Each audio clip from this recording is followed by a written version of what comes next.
EVM पे हम बहुत बड़े लड़ाई लड़ने वाले हैं। ईवीएम पर, हाँ, हाँ, मैं याद दिला रहा हूँ ना, मैं याद ये तो देखो, ये ईवीएम पे हम बहुत बड़ी लड़ाई लड़ने वाले, क्योंकि ईवीएम पे एक जो बहुत महत्वपूर्ण सवाल है वो ये है कि ईवीएम यहाँ से रिलीज हो जाती है इलेक्शन कमीशन से बहुत दिन पहले।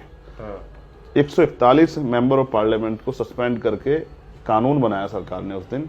वो बिल को जो है ना, उसको कानून का रूप दिया कि जब नियुक्ति होगी इलेक्शन कमिश्नर की तो चीफ जस्टिस नहीं रहेंगे, क्योंकि ये जो आज चीफ जस्टिस बैठे इन्हीं के नेतृत्व में ये इलेक्शन होना है।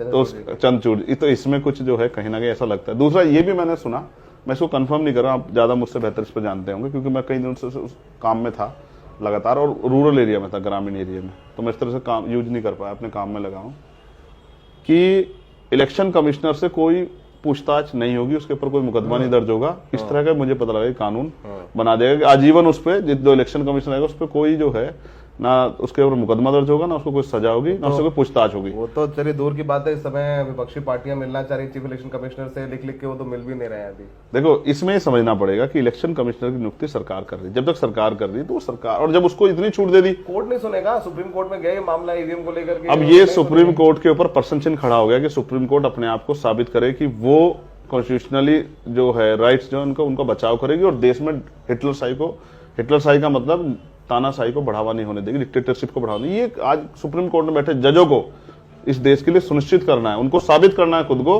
कि भाई हम यहाँ बैठे हैं तो हम जो अपनी पावर का यूज करके इस डिक्टेटरशिप को रोकेंगे। तो ईवीएम पे हम लोग बात करते हैं, ईवीएम यहाँ से रिलीज हो जाती है, लेकिन असल ईवीएम जो है प्रोग्रामिंग कब सेट होती है, आप ये देखो, जब नॉमिनेशन हो जाता है, नॉमिनेशन के बाद नाम वापसी हो जाती है, और तब जो प्रत्याशी बचे रह जाते हैं और वो किस किस सिंबल पे लड़ेंगे और कहां कितने % लड़ेंगे, ये फीडिंग उसमें होती है। ये चुनाव से मुश्किल से 8-10 दिन पहले जब वोटिंग जितनी शुरू होती है सबके एजेंट्स को टेस्ट कराया जाता है। नहीं, मैं कुछ और कह रहा हूँ, उसको टेस्ट को छोड़ो, ईवीएम जब यहाँ से रिलीज, उसको नहीं पता कौन से बूथ पे जाएगी, उस पर कहाँ कौन प्रत्याशी, ये सेटिंग यहाँ नहीं होती है। ये सेटिंग कहाँ होती है? ये वहीं होती है उसी जिले में जहां वो जाती है, और जहां उसको पता कौन से बूथ पे जाना और कहां कौन प्रत्याशी। जैसे मैं नगीना लड़ रहा हूं तो मेरा नाम नगीना में आएगा, ईवीएम को कब पता लगेगा इस बात को? जब मैं नॉमिनेशन कर दूंगा। अभी तो मैंने कहां लड़ रहा हूं, जब मैं नॉमिनेशन कर दूंगा और मेरा नॉमिनेशन कंप्लीट हो जाएगा, वो नाम वापसी के बाद ये हो जाएगा, डिक्लेयर हो जाएगा कि ये लड़ रहे हैं, ना नाम वापसी हुआ, ना पर्चा कैंसिल हुआ, कुछ सब कुछ हो गया, कुछ भी सबसे क्लियर हो गया, तभी तो तय होगा ना ईवीएम में मेरा नाम आएगा। तो वो जो सॉफ्टवेयर अपडेटिंग होती है, ये एक बहुत बड़ा झोल है जिसको समझना पड़ेगा। तो दो चीजें अभी हो रही है, एक तो सॉफ्टवेयर अपडेट, क्योंकि इसका मतलब सॉफ्टवेयर अपडेट होता है ना, क्योंकि इलेक्शन 10 दिन पहले ये करना पड़ता है सब कुछ। दूसरा, जो कई हिस्सों में चुनाव हो रहे हैं भाई, 1-1.5 महीने में चुनाव होता है पार्लियामेंट का 7 चरणों में, तो जब आदमी 40-45 दिन इंतजार कर रहा है, 2 दिन और इंतजार कर ले, किसको जल्दबाजी है? पहले जिसने पहले दिन वोट कर दी वो तो 40 दिन इंतजार कर रहा है, 2 दिन और इंतजार कर लेगा। तो इसमें जो ईवीएम बदली जाती है, ये एक बहुत बड़ी आंदोलन कैसा होगा आप लोगों का? ऐसा होगा जैसे दिल्ली वाला हुआ था, जिसके बाद सरकार को मुझे पीटना ही पड़ा, बहुत लाठी खाई थी आपने, मुझे याद है। कोई फर्क नहीं पड़ता, कुछ भी करना पड़े इस देश की डेमोक्रेसी को बचाने के लिए, लाठी खाने के लिए तैयारी रहते हो। इस देश की डेमोक्रेसी, इस देश के संविधान को बचाने के लिए, लोगों के विश्वास को कायम रखने के लिए कोई भी कीमत चुकानी पड़े, हम उस चुकाने के लिए तैयार हैं। क्योंकि जब हम बात करते हैं ना शहीद भगत सिंह की, तो फिर लाठी से डर नहीं लगता है। जब बात करते हैं देश के क्रांतिकारियों की, तो लाठी से डर नहीं लगता है। और जब आप बात करते हैं सत्ता के दमन के खिलाफ लड़ने की, तो याद करो वो क्या हालात होंगे जब डॉक्टर अम्बेडकर इन हालातों में लड़ रहे थे, और कई जगह उनको जो है, जब साइमन कमीशन का उनको स्वागत करना था, और देश में साइमन कमीशन के खिलाफ सब लोगों ने लहर चला रखी थी।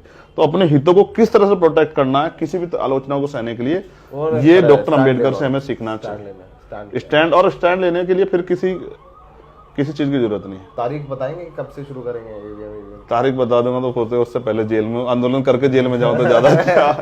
तो ये देखिए, रेड माइक पे हम लोग बहुत अनफिल्टर्ड टाइप बात करते हैं। चंद्रशेखर से बड़े आज बहुत इतने इंटरव्यू के, लेकिन इतना खुल के बात जो है, मैंने सवाल ही पूछे बात खुल के, और आपने खुल के जवाब भी दिया। आज एंकर भी हो गए थे चंद्रशेखर जी। तो बहुत बढ़िया बातचीत है। मैं कहता हूँ रेड माइक के हर इंटरव्यू देखिए, पर ये इंटरव्यू बहुत विशेष रूप से देखिए, क्योंकि आपको समझ में आएगा कि तमाम उन मुद्दों पर जिन्हें आप टीवी पर देखकर अपनी राय बनाते हैं, उनसे जुदा भी एक राय है, क्योंकि वो काउंटर नैरेटिव या उसका काउंटर जवाब, लॉजिकल जवाब आप नहीं सुन पा रहे हैं, देख पा रहे हैं। तो उसको समझने जानने के लिए इंटरव्यू जरूर देखिए। हमेशा कहते हैं चंद्रशेखर जी, आगे भी कह रहे हो लाठी खाने को तैयार हो, आंदोलन करने को तैयार हो, अभी चुनाव लड़ेंगे, सब इनका साथ देंगे नहीं देंगे एक बड़ा सवाल है। अब आगे इनसे बात करते रहेंगे। लोकसभा चुनाव में नगीना से इनकी दावेदारी है।